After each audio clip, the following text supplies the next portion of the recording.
today I get to operate in Heather's gifting, and I get to play questionnaire, and partially just to see how it feels. I get to ask all the You're questions. gonna love it. So it's gonna be great. It's gonna be great.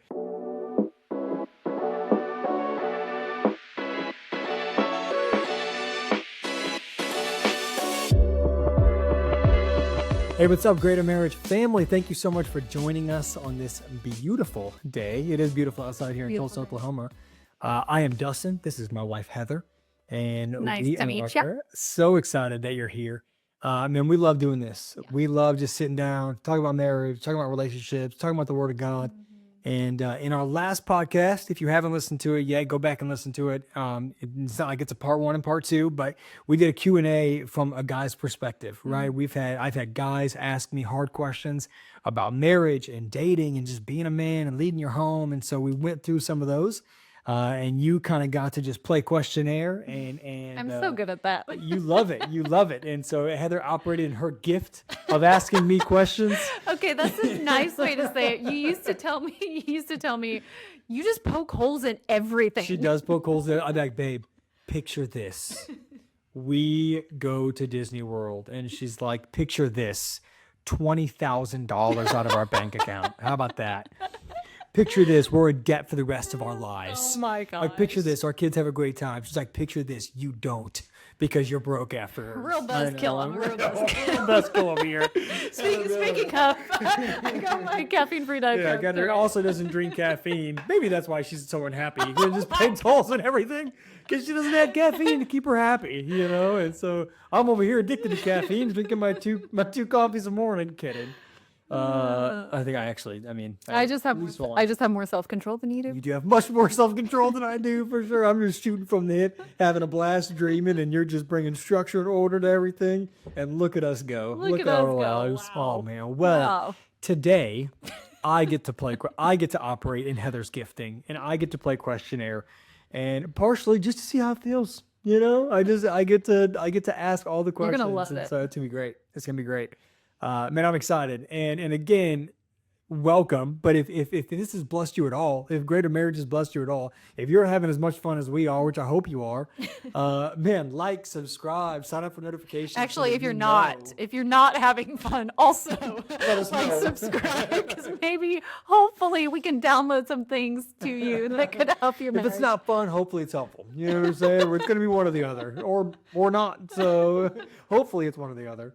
But man, just stay in loop with us. Be a part of the Greater Marriage family. Go to greatermarriage.com. We have a free resource for you. You can contact us there. You can email us. You can DM us. We're on Instagram and TikTok and Facebook. Look and at the us, oldies. young. So we're trying to hit every stage of life. Our people are on Instagram. Younger people are on TikTok. And all the our couples in our Young Marrieds group, TikToking it up. TikToking. I'm still trying to figure out. I got on there and I was trying to swipe like Instagram story style, but it's a vertical swipe. Oh no, I wouldn't even know. You would know. She We're made me dating TikTok. ourselves. I have no. Yeah. I also feel like, okay, is it just me, or when like I'm looking at this can, I've had a lot of people be like, "What are you drinking?" If I'm drinking something caffeine free, because Alcohol. alcohol. The alcoholic is Coca-Cola. Definitely not. Spiked But Coke. as a kid, I remember seeing like the gold can and immediately like equated that with an old person. I was gonna say my mom. Sorry, mom. No, but like Casey's cup in a gold can. I never saw anyone young drinking a gold can. And look drinking at you now.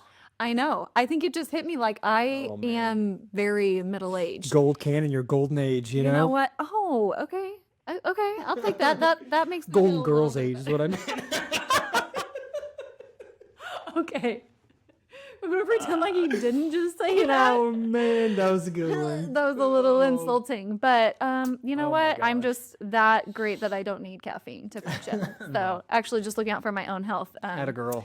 Yeah. Just finished an espresso shot before we jumped on the cameras.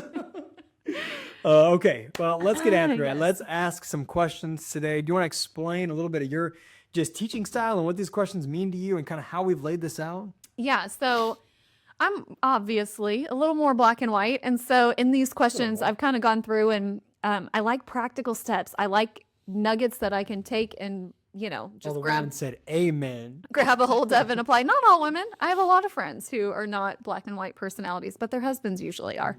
And so I'm going to kind of just probably answer these questions and just sort of reading through a list of the things that I feel like the Lord has given to me. And then we can kind of sit on those and just have dialogue about some of those, dive in a little bit deeper. It's great.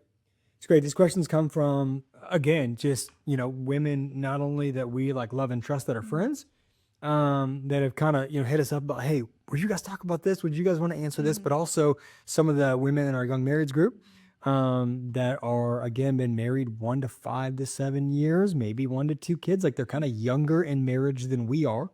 And so they come with questions as well. And so we're going to kind of get through some of these. The first one is, how do you walk out arguments in grace? Yes. So I think this question can apply obviously to, husband and wife, but the heart behind this question is more so directed to the wife in submitting to her husband as the head of the home. So how do you do that? How do you truly walk that out in grace? So first, pray. You've got to pray. You've got to have the leading of the Holy Spirit in how to say things in a way that your husband can hear them and listen to them, not just hear them, but actually listen to them, to speak to his heart and not speak to his flesh. And the Holy Spirit is the one who shows us exactly how to do that. Pray for your spouse's heart before you have those hard conversations. Pray that their heart would be open to hear your heart and not just feel attacked, because when we feel attacked, and naturally, I think our defenses go up. Obviously, we wait until tempers settle, take a break if necessary. I'm usually the one who needs the break, the breathing room. He's ready to roll.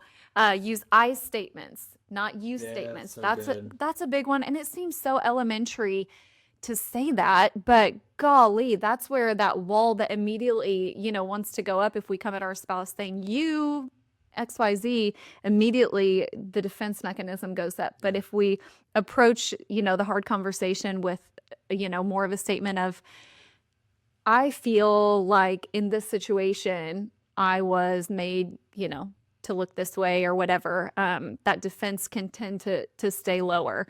Give them the benefit of the doubt. Golly, we talk about this all the time, believing the best about your spouse, believing that their intentions were good. And even just saying, hey, I'm sure you didn't mean to make me feel like an idiot, but this situation made me feel this way because whatever it is, and really looking for what that root issue is and communicating that. Tone is another big one. It's not what you say, it's how you say it. Come on, preach. We'll come back to that one because I feel like you probably have a lot to say on that one because, wow, tone was an issue for me.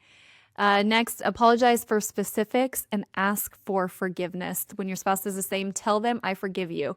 Your feelings follow your words. This is one of my favorite tools that we have honestly forced down in our parenting as well. It started in us as we were going through things. And then we I think immediately saw the value of speaking those words. We know the word says that, that there's power in our words, that life and death are in the power of the tongue. But to actually say that we forgive you, it's like, if you come to me and say, hey, I'm really sorry I made you feel that way, please forgive me. Number one, you are seeking forgiveness by saying, please forgive me. And then my response has to be, I forgive you. Because most of the time, if we're being honest, our flesh doesn't feel like forgiving, but forgiveness is a choice. And so once we choose to forgive, we say it out of our mouth. We say that we forgive because immediately that shifts our heart posture. So even if I don't feel like forgiving, even if my, feelings and emotions are still high, once I say that out of my mouth, it's a turn for my heart toward that forgiveness. The feelings come later. The decision is instant. Yeah. And so making sure that we are saying that and then allowing our feelings to follow those words. Okay, those are kind of the quick hitters to answer that. I do want to kind of expound on a couple of those. So let's talk a little bit about tone. I joked about that because I can't tell you how many times in the first few years of our marriage, you would tell me, or you would repeat. I know exactly where you're going. You would repeat back to me what I said, I'm very much an imitator. And I'm like, I didn't say it like that. Well, and here's the thing though. It's my responsibility to correct the tone. And even if I don't feel like I'm communicating something with a tone, if that's how it's being perceived, if that's how you feel like I'm communicating, I need to make an adjustment. Because sure, there could be, a chip on your shoulder about something else, and maybe you're, reading it more. We could go on forever Sure. trying to push blame. But at the end of the day, it's my responsibility to take on the blame and say, like, okay, how would you like me to say that? How would it sound less harsh, less whatever, and make that correction, because there is so much to be said about tone. And here's when you have that conversation. Not when you're mad. Later. Later. You have that conversation after you come to After agreement. the tone is Right? Like the goal of arguments is to end in unity. Yes. Whether you agree or not, you can have unity and disagree. That sounds crazy, but you can. Right. You can agree to disagree. You can come to a place that says, okay, we're never going to align on this, but let's be a unified front, right? Even though we disagree with whatever the situation is. Later, you come back and say, hey, I want to revisit something. I'm good with where we are on this thing, right? I don't love how that conversation played out. And here's why. I felt really emasculated by the way that you talked to me. I felt like you were very demeaning. I felt like you were very disrespectful. And then you can come back and say, okay, I probably spoke that way because I felt very unloved in that moment. And I felt like you were very harsh with your words. And I felt like you weren't taking me seriously. And I felt like you weren't hearing me. Like, those are conversations that we can have later when we're calm and when we've come to an agreement on whatever the thing is, to say, hey, don't love how that happened. I'm glad we are where we are. How do we do that better next time? Like, I need to be more loving to you. I need to take you more seriously. I won't be sarcastic. I apologize. But I need you to speak to me in this way, or else I am gonna get defensive. And it's my job to learn how to communicate effectively. But it's also my job to learn how to speak your language. And in the same way, it's your job, to learn how to communicate effectively and speak my language. Also your job to be able to navigate things well and know my heart. And so as we are learning each other's hearts and learning how to communicate with one another, let's give each other the benefit of the doubt. Let's have long-term vision, but let's make sure that we have those conversations about tone, not in the middle of an argument or something else. Let's have that conversation later. Yeah, and tone is such a big deal too, because as the wife, we should be our husband's biggest cheerleader. And that includes even the moments that are tough. Yeah, I mean, when you think about like a cheerleader on, the sidelines of a football game, like if their team is down, they're not on the sidelines being like, boo, you suck. Like they're over there like seeing the end goal, seeing where they want to go, and rallying and cheering, even if things look ugly in the midst of it. Like they're still encouraging even in the midst of trial. And so as a wife, as the cheerleader, our husband's number one fan, our husband's greatest cheerleader, we have to see the end goal and be willing to shake off the tone, shake off the frustration, and speak life into the situation, into our husband, and encourage them to get to where we see that they could be. That's good. Yeah. Really good. Gonna move forward? Yep. Okay. How do you voice unmet expectations in a marriage? Have you ever had any unmet expectations? This question was for you, not for me. So have at it. Oh man. Okay. Yeah. I mean, we all have unmet expectations, of course, but they're unfair if we don't voice them. And so surrounding that, it's so important that we voice them in the correct way, with grace, with humility, ahead of time. Because if the expectation isn't met and it turns into a fight and we're frustrated with each other, and then we decide in that moment to unload that frustration, you may as well just throw it out the window. It's too late. Uncommunicated expectations are unmet expectations. Yes. We have to make sure we communicate. I remember one of the things I feel like we used to fight about all the time is we'd go to a party and I was life of the party. And here's the deal. This is a negative thing. I am talking to people, I am hanging out, I am chilling, and you are wrangling the kids. And, it's like, especially if it's a family thing, it's like I'm chopping it up, I'm outside, I'm throwing the football, I'm grilling out, whatever, doing all things. And I leave or people leave, and I'm like, that was a great time. And you're like, babe, I didn't get to have a meaningful conversation all night because you were so distracted with our friends and with our people and being a people person and doing your thing, you didn't even see the kids. You didn't even see the mess. You didn't even see what it's like, oh shoot. And I remember kind of going into somewhere you were like, hey, I need to make sure we're teammates tonight. Like, hey, just remember me when you're having a conversation with somebody. If you hear a kid, screaming someone's name, maybe try to answer the call. It's probably ours. Yeah, exactly. It's like, man, let's make sure that we're team and communicating those expectations. Just set it in my mind, like, oh yeah, I've like that is my bad. I am in the wrong. You were never in the wrong in those situations, but there were like again, that's probably dumb because that's just a typical expectation that we would be a team player, right? But I think that you being able to mention that in love before we go, not in a rude way, just hey, let's make sure we're on the same. Like even you would even like go so far as to joke about it. Like, hey, I need party time, Dustin, and I need serious dad, Dustin. Like I need both. Like tonight, let's go have a great time. Let's also take care of one another. I want to have some meaningful conversations too tonight. Like I want to hang with the friends too tonight. Like let's make sure we're teammates on this. Just even laying out the simple things. You shouldn't have to do that. But there was a time where you did, and I think that allowed me to develop. You have long-term vision enough to say, I'm going to have this conversation. Next time, maybe I won't, and maybe I'll still be ticked because we still haven't dealt with this yet. But at least I'm going to communicate it so that I'm. It also allows you to not go in frustrated because you may have been going into a get-together thinking Dustin's going to leave me hanging tonight, and you're already frustrated getting there. And then every time I did, it was more frustrating to you. Totally.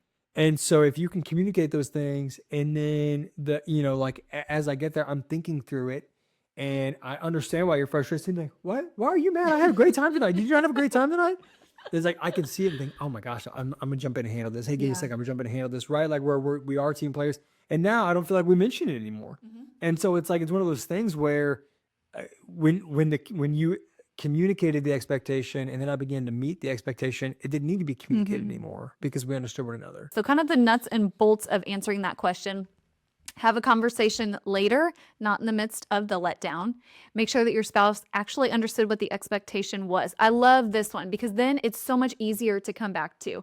It's like, it doesn't feel out of the blue. If we've already had a conversation, let's sit on the same example for a while. If we've already had this conversation, then mid-party, if I'm drowning, in mom, need this, and I can come over and just a quick like, hey, do you mind taking the reins with him for this?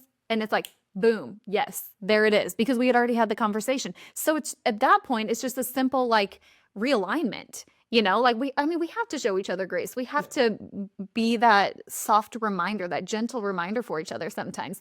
And so that allows us to kind of realign because we've already had the conversation about it and it doesn't feel like an attack every single time it's brought up. It's just simply a realignment, which is much easier to do. I think that another thing, I'll just continue to wrap myself out. Obviously, I'm a talker, right? I love to communicate. I love to tell stories. I love to talk, period. Class clown, 101. And I actually won most dramatic in high school, not class clown. Shocker. If you can believe it. Twice, back-to-back champ, back-to-back drama champ. So there was also 7 kids in his class. There were 8. All right. I was number 8, but this is the whole high school. This is all 40 of us. All right. And I won most dramatic twice. So, but I can remember I would just, and still do this sometimes. You've probably seen it on the podcast. I would just cut you off if I had something to say. It's like I got so excited about what I was going to say. It was like what I had to say is more important than what you're saying right now. And I get after, or I finish the story, or no, that's not what happened. Like, listen how and you got to the point where you would just kind of put a hand on me. And it was like, I knew like, shoot, I just cut her off. And we wouldn't make it awkward. I would finish my sentence and then say, oh gosh, I'm sorry, babe. I totally cut you off. What were you saying? Can you finish that? Or what? Or I would just stop and be like, I cut you off, didn't I? There were times where I wouldn't even notice it. We get over a conversation and be like, babe, you cut me off 7 times in that conversation. Like I counted. And no exaggeration. And it's like, man, my bad. It's not my goal to cut you off. It's not like I think like what you have to say isn't worth saying. It's not like I would even say, well, I'm a way better communicator than you, so I'm going to take it. It's like, I didn't think that. Like, you're a phenomenal communicator, obviously. And so it's like, I would just get so excited and so ADD about whatever I'm about to say, I would just blurt it out. And it's like, all I needed was a gentle reminder of like, hey, we've talked about this. I'm going to put my hand on you and just like remind you, give you a little squeeze and remind you like, hey, you did it again. Mm-hmm. And then it's like, I would address it, I would own it. I wouldn't get upset with you for calling me out on it because I understand that's an expectation. And maybe there's expectations that it's like, I don't think it's a big deal, but if it's a big deal to you, it's a big deal to me. Mm-hmm. Not like cutting you off, but other things. It's like, if it's a big deal to you, it's a big deal to me. So I'm going to own that thing. I love that you brought that up because I honestly, when you started talking about it, I don't even remember the last time that Then I cut you off. you're so cheesy. I honestly don't remember the last time that was an issue. But man, there was a season that it felt like every time we got together with people afterward, it was like, hey, you did it again. But like there was, I mean, that long-term vision, like hang in there. We can't expect our spouses to, make corrections overnight and never, kind of hit their heads on it again. Like, I mean, I can say years later, like, I honestly don't remember the last time that we hit our heads on that. Talk to me, Holy Spirit. Come on. Thank you, Lord. Thank you, Lord. You did it, God. Thank you, Lord. Okay, unmet expectations. Give them the benefit of the doubt. Together, talk about ways to fulfill that expectation. We talked about that a little bit. Yep. Just having that open dialogue about what it looks like for the expectation to be met, and then schedule weekly check-ins to keep things on track. And here's the deal. That can feel very cheesy. It can feel very fake. Like, don't take yourself so seriously. No. Allow yourself to be like, hey, let's do the thing. Let's do the thing where we check in with each other. And it's a little awkward and it sucks a little bit. And you might get upset. I might get upset, but let's do it. It's worth it. Let's do the thing. Like, I mean, you don't have to make like a PowerPoint presentation No. about You all could. all the moments that the expectations were unmet that week or whatever. But like, I mean, honestly, but if that were, I cut you off there. But if I remember now. I remember. you're really cutting out of it. But if it was okay to create a PowerPoint presentation, I do feel like Heather Miller would be Oh, the I absolute love a good PowerPoint. Oh, a good spreadsheet and a Love good PowerPoint We should get one of those presentation. like boards Oh, behind us, man. but just like the pointer thing. Here for it. That'd be I'm great. not here for it. Anyways, weekly check-ins are a big deal. It does not have to be a rigid thing. I mean, if it works for you, it's like, hey, Sunday nights we put the kids to bed early and we have a family meeting. I mean, gosh, there's so much power in that. That can go beyond just talking about unmet expectations, but what's coming up for the week, checking in about your budget, all of those things. Yeah. If that works for you, great. If it doesn't, just making sure like, hey, we haven't talked about this for a while. Like let's kind of revisit this area that maybe was an unmet expectation before. And I want to know, we as wives should want to know if we're living up to that standard. Not that perfection is the standard. That never is the standard. It's unfair for us to expect that of our spouse. But I want to know that I'm giving Dustin what he needs, and I'm not going to have a gauge on that if we're not having conversation about it. So those weekly check-ins are just a great way to do that. It's really good. Okay. This is our last one? No, Two more. Two more. How do you protect your marriage and your husband? We talked about how it's the man's job to provide, protect, pioneer for his family. Mhm. However, there is, it's not like you just leave me unshielded, right? Like as my wife, there is an aspect of you protecting me from, there's been seasons where you protect me from some of the stress of our home because I've got stress at work or whatever. And so you take on more. We talked about that. And even the last one, you maybe take on a little more responsibility or maybe some of the outside voices and that you're hearing. If you hear somebody speak about me, like you want to make sure that of course I have the opportunity to handle it, but also that you protect me as my wife and that you protect my heart and that you make sure that I think that, well, I'll let you speak to this, but I do think you do a great job with this. And so I think that this is something that you can really speak to and it go really well. Yeah, I think some of these are just sort of foundational for couples in general, for a wife in general to do for her husband. And then some of it's going to look a little bit different based on just kind of the giftings that are within your marriage and Yeah. the things that maybe your husband has, dealt with in his past, strongholds that maybe he's had, weak things. Because, I mean, the enemy he's not creative. He's going to keep attacking the same way. And so if there's an issue that the enemy has been able to attack your husband before, you better capitalize on that and spend extra time putting boundaries in place around that and praying around those things because I mean, he's gonna attack that same way again. So first, pray for your marriage and your spouse. Thank God for him. Truly enter his gates with thanksgiving and his courts with praise. Like the greatest gift the Lord has given us outside of salvation through his son is our spouse. And so thank the Lord for that. And even in those moments of maybe frustration, spending time with the Lord and letting him remind you of the qualities in your husband that you fell in love with, it's just going to make your heart soften toward him that much more. So praying for your spouse, that's huge. Knowing that temptations will come. And so I love the book Power of a Praying Wife, and praying the scriptures over your husband, over your marriage. That is huge, to just speak God's word, to proclaim life over them, to proclaim protection over your spouse, and to just know that those temptations are going to be there. So to go ahead of him and make sure that you're praying surrounding those situations. Men are visually stimulated, so help by limiting what they see. So we do this by not watching movies. I mean, you talked about this in our last episode about the importance of a husband to take responsibility for what he sees and darting his eyes when something comes on the screen that isn't honoring to his wife, or even in public when there's a woman, to dart your eyes in the other direction. But then there's a responsibility that falls on us as wives to protect that space. You know, maybe you want to watch the Dallas Cowboys cheerleader documentary, but those girls are on display. Maybe that is something that you don't watch with your husband, because why would you want to put something in front of him that, you know, could be a temptation? I think also guarding your words and what you talk about, you know, like girls, we're going to girl talk. Like I joked with a friend the other day, she had just had her first baby, and I'm like, man, isn't it funny how your view of modesty changes after you have a baby? Because wow, talk about being on display. You are on display for every doctor and nurse in that room.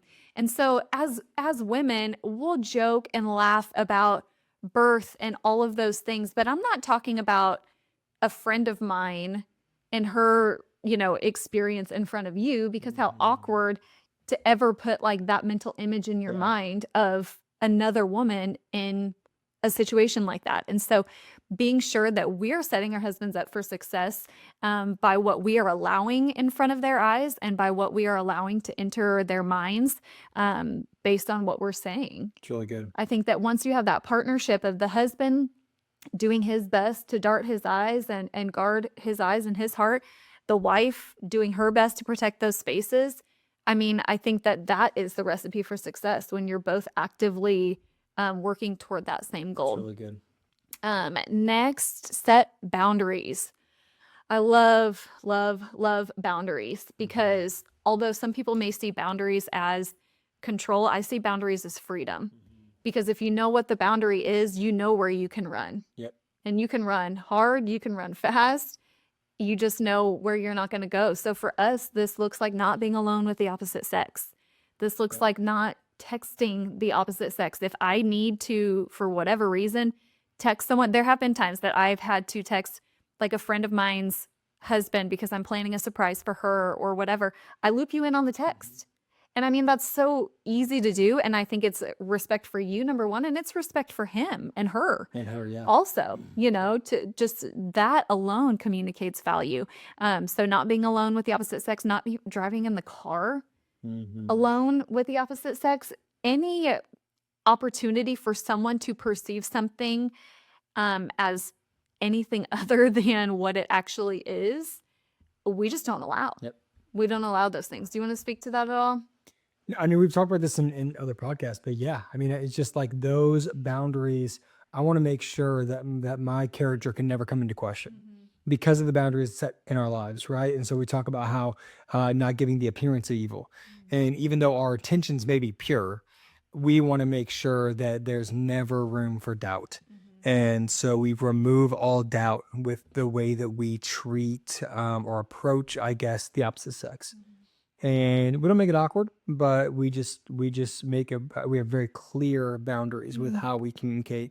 And I think it's made clear by the way that we the way that we initiate. You know, when you initiate a conversation with a buddy about whatever, it's like you do let me in, I do the same for you. And so it's like I think that when we do that, it's clear how we how we interact with the opposite sex, and our friends know that, and a lot of our friends have the same standards. And so, for us, that came pretty easy because of our background in ministry, and so it came kind of natural, just the way that we operate.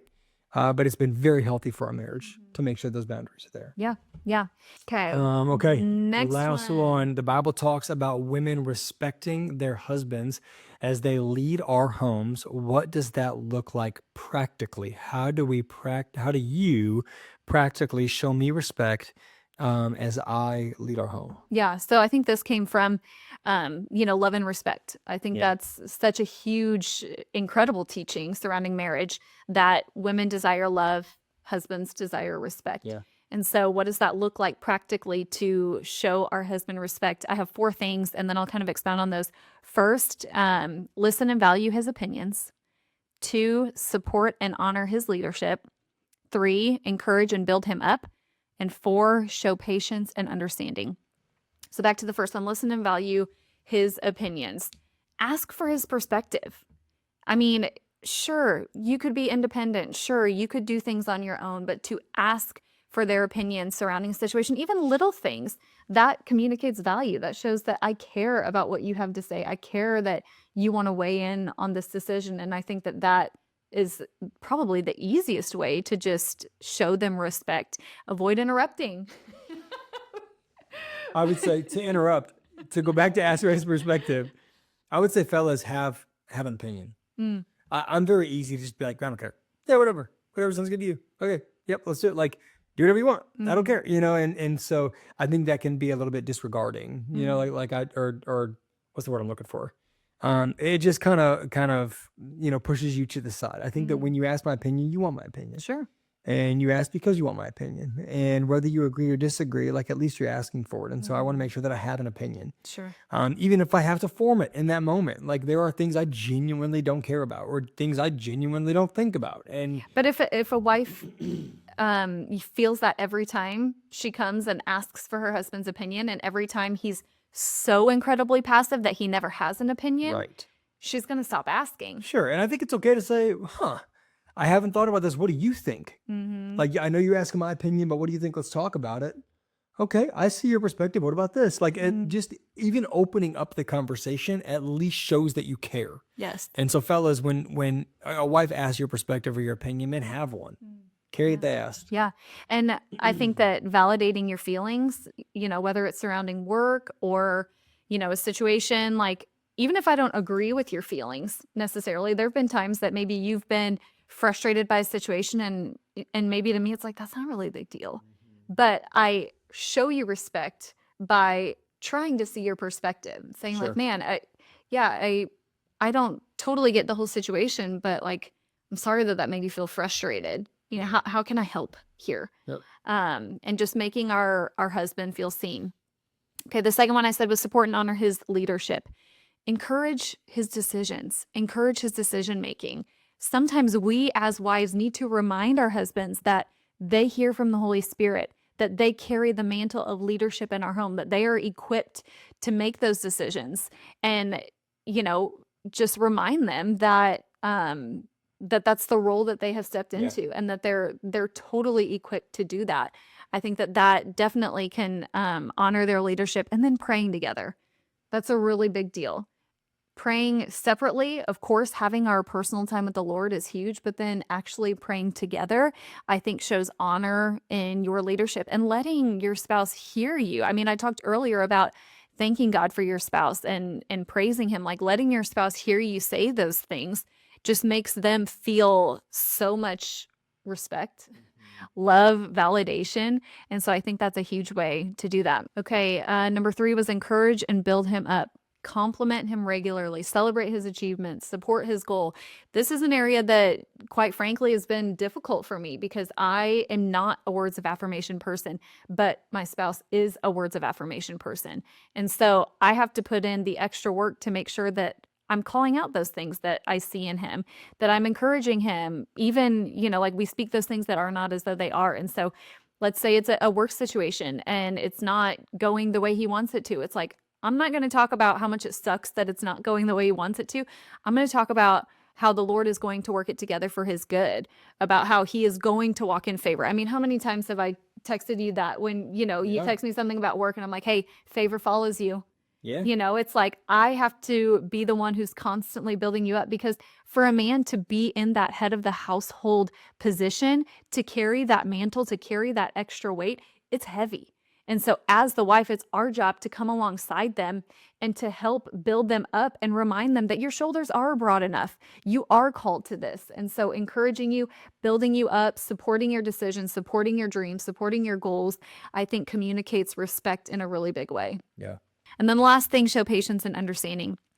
Be a good listener in difficult times. Don't just hear your husband, actually listen to them, listen to their heart. And honestly, I feel like it's our job to even pull some of those things out. It's like maybe they're stressed at work because of whatever, but like there's a root issue there. And so kind of being able to sift through and dig that up and figure out how I can help in that area, to not just be a sounding board.